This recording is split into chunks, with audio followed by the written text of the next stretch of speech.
Hey guys, today I'm going to talk about how I gave birth to my son in my minivan. This is a real story, like I cannot make any of this up.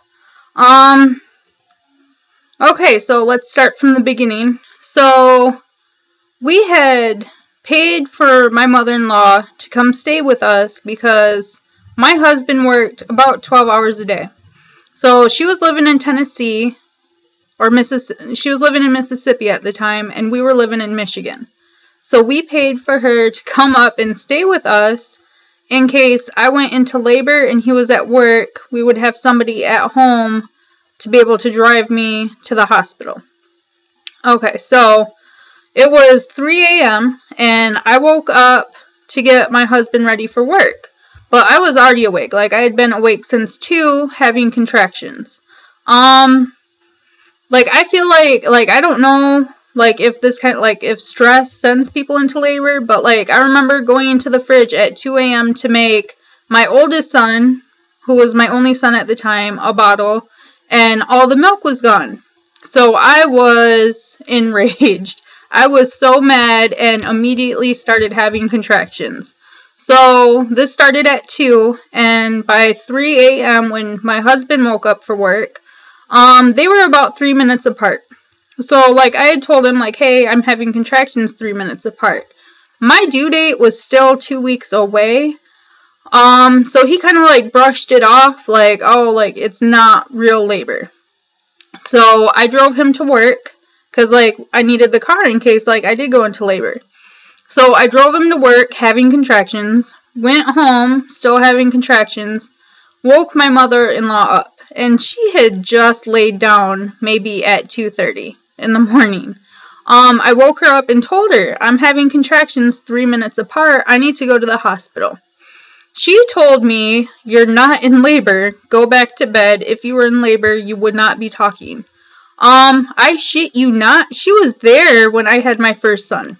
And I was talking and laughing all the way up until it was time to push. So for her to tell me that, like, I was dumbfounded, and I feel like she was making excuses because she wanted to sleep.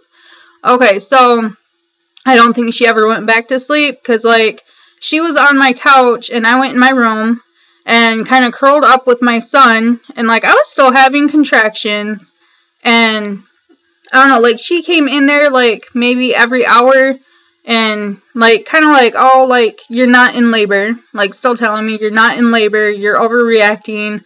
Go back to sleep. I think at 7, like, I knew, like, I was in labor. Like, I didn't have a cell phone. She had a cell phone, but she wasn't calling anyone for help. So, at 7 in the morning, like, I went into the bathroom and started, like, getting ready. Because I'm like, okay, like, once 8 o'clock hits, like, I'm leaving. Like, I have to go somewhere and, like, get help. Like, drive myself to the hospital. And the contractions were horrible. And by this point, like, I was going to the bathroom a lot. And, like, she was yelling in there, like, oh, stop going to the bathroom. I don't even know why it mattered to her. She didn't think I was in labor. Okay, so, like, continuing on. Like, I got ready and then went and laid back next to my son. At 8 o'clock, like, I was like, I feel like I have to push. Like, this was, like, the limit. Like, at 8, like, I set the time for myself. I'm like, at 8 o'clock, like, I'm leaving. But then when 8 o'clock hit, like, I felt like I had to push. So I was like, I can't drive anywhere. And then, like, at this point in time, I'm like, how am I going to get my son into the van with me and go get help? Or, like, there was 2 feet of snow out. Like, my son was born in March, and we were in Michigan. So, 2 feet of snow. I'm like, can I make it to my neighbor's house and get help? So, finally, like, I started crying, and I went out there. I'm like, I have to push. And her attitude the whole time was kind of, like, humoring me. Like, fine, like, I'll put my shoes on and take you to the hospital. I don't know what you think they're gonna do. You're not in labor. Okay. So, she, like, took forever finding her shoes. Like, I don't know if it's because I was in so much pain or if she was just taking her time, but I swear to God, it seemed like it took 20 minutes. So, like, we're in the car, and, like, I was having blinding pain by this point, and I'm like, just get me to my husband's work. Like, it was right on the way. I'm like, get us there, he'll drive, because, I don't know, like, I guess she was getting nervous, so she wasn't driving so well anyways. So, like, we're pulling out, and she keeps throwing her cell phone at me, telling me to call my husband to make sure he's outside. And I'm like, I've never used her cell phone before, so I didn't know how to work it to start with. But also, like, I'm in the last stage of labor. Like, I had to push. And she's telling me to call people. I'm like, I couldn't work my phone if I had a phone at the time. Like, could not work it. Like, I was in that much pain. So, I swear, like, the speed limit was 55, but I swear to God, she drove, like, 30 the whole way there. And, like, I'm trying not to push. So, like, she finally, like, pulled into his work, started blowing the horn. He came out, and, like, he was dragging S. Like, I could have killed them both that day. Like, I was so pissed. So, like, he's, like, waving bye to his friends, walking super slow to the car. He finally gets in, and, like, at that point, like, of the two, like, he had the most sense. Like, I was relying on him at this point in time. In my head, like, I thought once my husband got in the car, like, I was saved. Like, so he got in the car, and I finally felt like, okay, like, I can let this push out. Because any women watching this, like, you know, when you have to push, like, you have to push. Like, you can't really stop it. So, like, it was, like, one little push, and, like, my water broke, and the head came out. And I told them, I'm like, I fell down there, like, I felt the head. I'm like, the head just came out. And they're like, no, it didn't, no, it didn't. Continued driving down the road. And finally, my husband looked over, like, he was in the driver's seat next to me. And he's like, oh my God, the head's out. I'm like, yeah, I told you the head's out. He stepped on the brakes and, like, called 911. And I think we were parked on a bridge. So he called 911, and I'm telling him, like, and it took every ounce I had left of, like, any energy or, like, conscious thinking. And I told him, I said, Tavon, listen to me for 1 second. I'm like, I need to push. The baby's going to come out. I need you to catch the baby. And, like, I was trying to tell him, like, grab my foot, turn me towards you. I'm like, and don't pull the baby, but have your hands there and catch the baby. Like, as clearly as I could, like, as a mom wanting her child to live through delivery, like, I stayed as calm as I could for this moment. And he shushed me. He's like, talking to 911. I'm like, you motherfucker. 911 is not here to catch this baby right now. So he shushed me, and I pushed, and our son was born on the floor mat. I was pissed. My mother-in-law, she panicked. She got out of the car to, like, get up front and grab the baby. In my head, I'm like, there's 2 feet of snow outside and my baby's naked. So when she got out of the car, I locked her out of the car. I'm like, no, like, you're not opening the doors when it's freezing out and my baby's naked. So my husband finally, like, reached over and picked up the baby and put the baby on my chest and put the coat on, like, our son. And then 911 told him to take a shoestring and tie it around our son. And then the ambulance got there. We live in a tiny town. So the ambulance had never seen this before. They made me walk to the stretcher. They didn't try to lift me or hold the baby, or like, they had me hold my son and had me walk and lay on the stretcher and then put me in the ambulance. I got a little clip of that right here.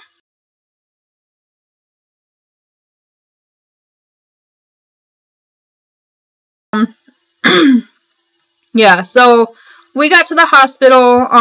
At the hospital, like, they were very rude to me.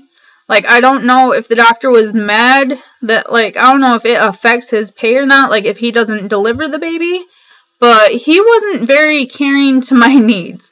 I sat in my bloody dress for at least 2 hours. They didn't try to change me or clean me up. They didn't give me a shower until the next day.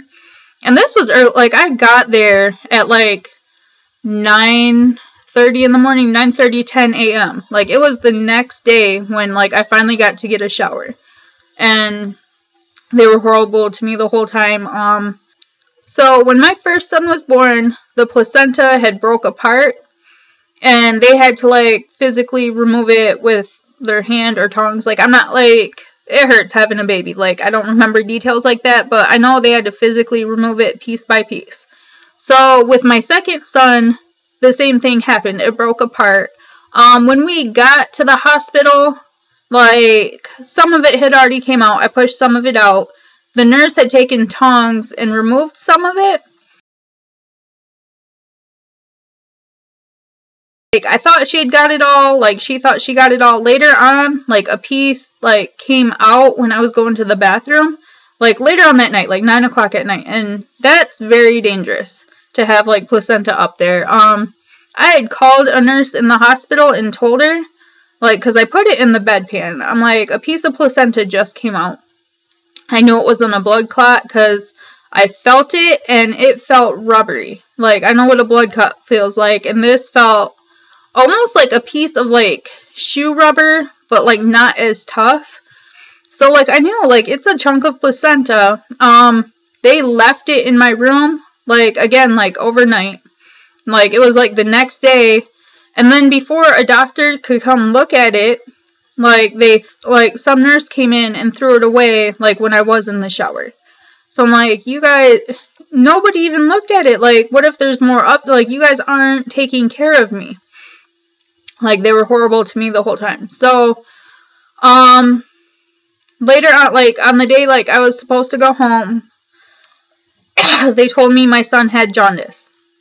When he came out and he landed on the, like, me trying not to push, like, left a bruise around his head from being, like, stuck in my vagina for so long, and then he came out and landed on his, like, face.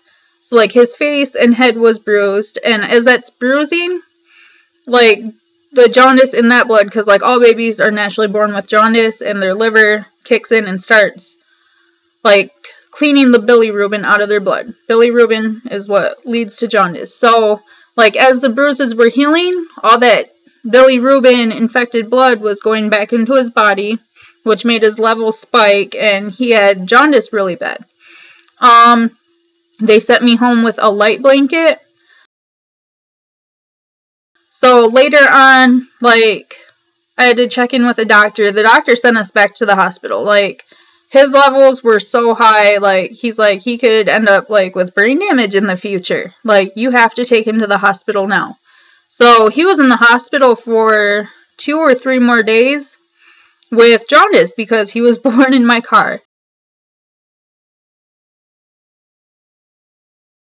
Like, sometimes, like, I look back on this and, like, I laugh, like, haha, my son was born in the car. But really, like, in reality, and a lot of people close to me don't know this, like, I was messed up for 2 years, like, over this, like, PTSD hardcore.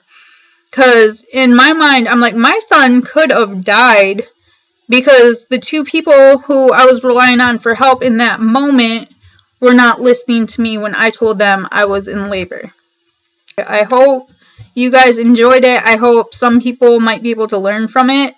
Men watching this, if your girlfriend says she's having contractions, like, take her to the hospital. Like, yeah, it could be false labor, but don't risk not having your child around, like, professionals who know how to manage the situation and handle it correctly. So, yep, that's it for now. I hope you enjoyed this video. And this is my son, Dante, who was born in my minivan. And I am glad to announce that today he is okay. He doesn't have any brain damage or mental development issues that they were concerned about. Chocolate. He likes chocolate.